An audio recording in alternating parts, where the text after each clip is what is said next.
Merci Madame la Présidente, Monsieur Mortureux, Monsieur Oran, merci de vous prêter à cet exercice.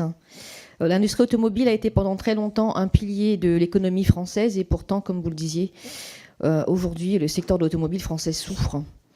Pour la plateforme automobile, vous parlez d'une grave fragilisation du secteur avec un nouveau mois de baisse des immatriculations en France qui est à déplorer en ce mois de décembre. Pour Mobilian, même constat, vous déplorez les recels de licenciements et les fermetures d'usines, et pour cause.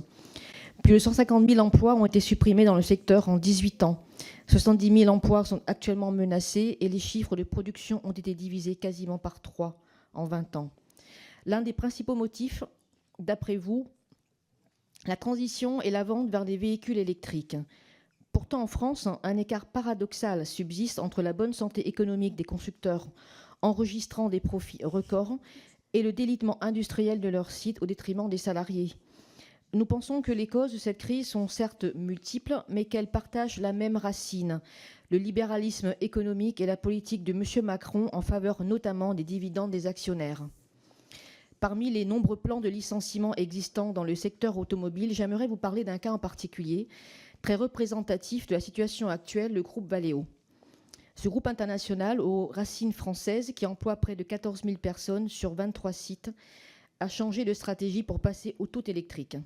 La conséquence, une délocalisation de la production et le résultat, la fermeture de 3 sites et 1220 emplois supprimés. L'un de ces sites se situe en Isère, à Saint-Quentin-Fallavier.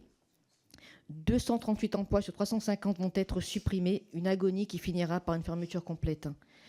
Et pourtant, le groupe Valeo, c'est 75 millions d'aides publiques reçues par an et c'est une multinationale enregistrant un bénéfice net de 223 millions d'euros en un an. Ce n'est donc pas qu'une affaire de tout électrique, c'est avant tout une affaire de toujours plus de profits. Au global, de 2020 à 2022, c'est 5,8 milliards d'euros qui ont été injectés par les pouvoirs publics pour soutenir la filière automobile.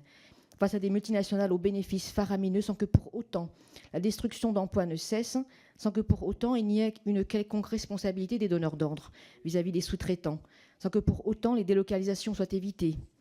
Aussi ma question est la suivante. Que proposez-vous concrètement pour contrer les fermetures de sites et ces trop nombreux licenciements ? Que pensez-vous du conditionnement des aides publiques au niveau national et de l'augmentation des droits de douane au niveau de l'Union européenne sur les véhicules importés ? Je vous remercie.